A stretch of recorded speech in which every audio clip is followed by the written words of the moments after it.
झारखंड में 2 चरणों में विधानसभा चुनाव होना है। पहला चरण 13 नवंबर को 43 सीटों पर है, वहीं दूसरा चरण 20 नवंबर को 38 सीटों पर होगा और चुनावी नतीजे आएंगे 23 नवंबर को। सभी पार्टियों में चुनावी बबल से पहले दिल्ली से लेकर झारखंड तक बैठकों का दौर जारी है और सभी अपने चेहरे को लेकर मंथन कर रही हैं। 2019 में हुए विधानसभा चुनाव के बाद राज्य की राजनीति में बहुत कुछ बदल चुका है। झारखंड में बीते 5 सालों में 2 व्यक्तियों को 3 बार मुख्यमंत्री बनते देखा गया है। साल 2000 में झारखंड के गठन के बाद यहाँ बीजेपी या जेएम के नेतृत्व में सरकार बनती देखी गई है। 24 साल में झारखंड में 13 अलग अलग सरकारें बनी हैं, जिनमें 7 अलग अलग व्यक्तियों ने इसका नेतृत्व किया है। झारखंड में पिछले 2019 के विधानसभा चुनाव का क्या हाल रहा, किस दल या गठबंधन का बहुमत मिला, इस दौरान किस दल के खाते में कितने वोट आए, पिछले चुनाव में क्या हुआ, 2019 विधानसभा चुनाव के बाद राज्य की राजनीति कितनी बदली है, जानेंगे आज के इस वीडियो में। बने रहिए दोस्तों।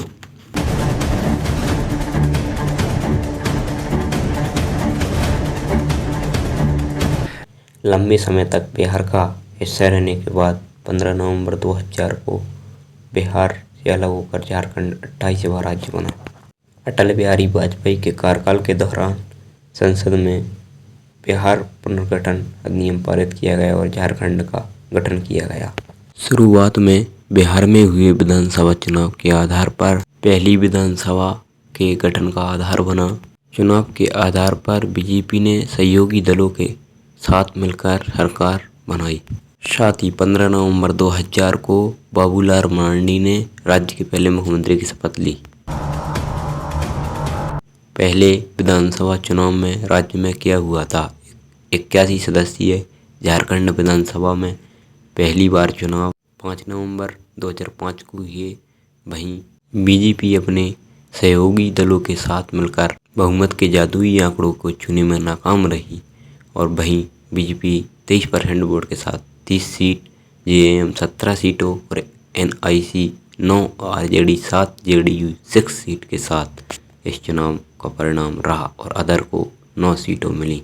इस प्रकार झारखंड की जनता ने किसी एक अकेले दल को सरकार बनाने का मौका नहीं दिया। फिर भी जेएम के नेता शिबू सोरेन ने राज्य में सरकार बनाने का दावा पेश किया, लेकिन वह बहुमत के जादुई आंकड़े को प्राप्त नहीं कर सके। इस कारण से सरकार गठन के 10 दिन के भीतर ही उनको राज्य के मुख्यमंत्री से इस्तीफा देना पड़ा। इसके बाद अर्जुन मुंडा ने भाजपा के नेतृत्व वाली सरकार का नेतृत्व किया और 5 नवंबर 2005 को राज्य के दूसरी बार सीएम बने। हालांकि अर्जुन मुंडा वाली सरकार से 1.5 साल चल सकी और गठबंधन टूट जाने के कारण उन्हें मुख्यमंत्री पद से इस्तीफा देना पड़ा। राज्य में जेएम के नेतृत्व में गठबंधन कर सरकार बनाई गई और इसमें एक निर्दलीय विधायक मधु कोड़ा ने राज्य के मुख्यमंत्री पद की शपथ ली। मधु कोड़ा जब मुख्यमंत्री बने तब उनकी उम्र मात्र 35 साल थी और जेएम और अन्य दलों का उनको समर्थन प्राप्त था। 2 साल बाद ही जेएम ने अपना समर्थन वापस ले लिया और मधु कोड़ा की सरकार गिर गई। फिर जेएम के नेता शिबू सोरेन दोबारा राज्य के मुख्यमंत्री बने और जब मुख्यमंत्री बने तब वह संसद सदस्य थे। इस कारण से उनको उपचुनाव लड़ना पड़ा और वह उपचुनाव हार गए। इस कारण से उनको मुख्यमंत्री पद से इस्तीफा देना पड़ा। इस कारण से राज्य में राष्ट्रपति शासन लग गया और साल 2009 तक राज्य में राष्ट्रपति शासन जारी रहा। फिर दूसरी बार राज्य में विधानसभा चुनाव हुए। फिर दोबारा से कोई भी राजनीतिक दल पूर्ण बहुमत प्राप्त नहीं कर सका, यानी कि 41 सीटों का पूर्ण बहुमत नहीं प्राप्त कर सका। वहीं बीजेपी को सर्वाधिक 20% वोट के साथ 18 सीटें मिली और झारखंड मुक्ति मोर्चा को भी 18 सीटें मिली, लेकिन उनको वोट शेयर मात्र 15% मिला। वहीं कांग्रेस को 16% वोट के साथ 14 सीट जीतने में कामयाबी हासिल हुई। वहीं बाबूलाल मरांडी की झारखंड लोकतांत्रिक प्रजातंत्र गठबंधन दल को 11 सीटें प्राप्त हुई और वह सर्वाधिक सीट प्राप्त करने वाली चौथी पार्टी बनी। वहीं अन्य दलों की बात करें तो राजद और राजू को 5-5 और जेआरडी को 2 सीट हासिल हुई। वहीं अन्य 8 निर्दलीय व्यक्ति भी चुनाव जीतने में सफल रहे। खंडित जनादेश के बाद बीजेपी के साथ मिलकर जेएम ने सरकार बनाई और शिबू सोरेन तीसरी बार राज्य के मुख्यमंत्री बने और 5 महीने तक उनकी सरकार चल सकी, जिसमें दिसंबर 2009 से लेकर मई 2010 तक चला। और इसके बाद जेएम ने भाजपा से अपना समर्थन वापस ले लिया। फिर दोबारा से राज्य में राष्ट्रपति शासन लग गया। फिर भाजपा ने अर्जुन मुंडा के नेतृत्व में राज्य में तीसरी बार अर्जुन मुंडा ने मुख्यमंत्री पद की शपथ ली। अर्जुन मुंडा के बाद फिर राज्य में सीएम बने शिबू सोरेन के बेटा हेमंत सोरेन, जो 1.5 साल तक सरकार चला सके। नवंबर 2014 में राज्य में विधानसभा के तीसरी बार चुनाव हुए और बीजेपी ने 31% वोट शेयर के साथ 37 सीट जीतने में कामयाबी हासिल की। वहीं जेएम ने 19 सीट प्राप्त की, जेवीएम ने 8 सीट, एनआईसी ने 6 सीट, एजेएसयूपी ने 5 सीट और अदर्स को 6 सीट प्राप्त हुई। इस प्रकार अब की बार भी फिर से किसी को पूर्ण बहुमत प्राप्त नहीं हुआ, जो कि जादुई आंकड़ा 41 सीटों पर था।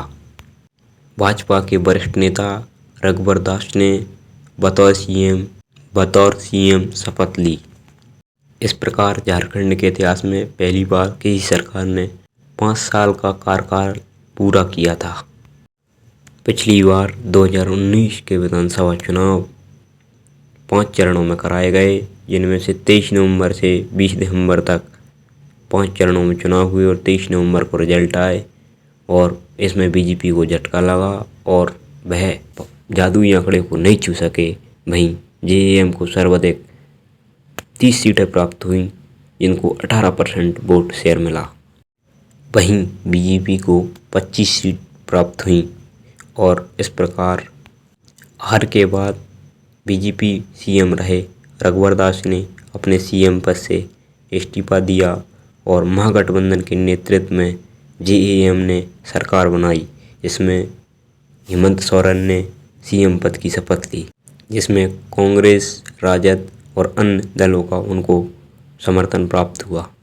इसके कुछ समय बाद जेवीएम प्रमुख बाबूलाल मरांडी ने भी हेमंत सोरेन सरकार को अपना समर्थन दे दिया।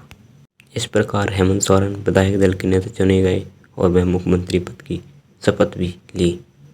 पिछले चुनाव के बाद राज्यों में क्या क्या बदला, तो आपको बता दें, बाबूलाल मरांडी ने गठबंधन तोड़ दिया और बीजेपी के साथ जाकर शामिल हो गए और अपनी पार्टी का विलय बीजेपी में कर दिया।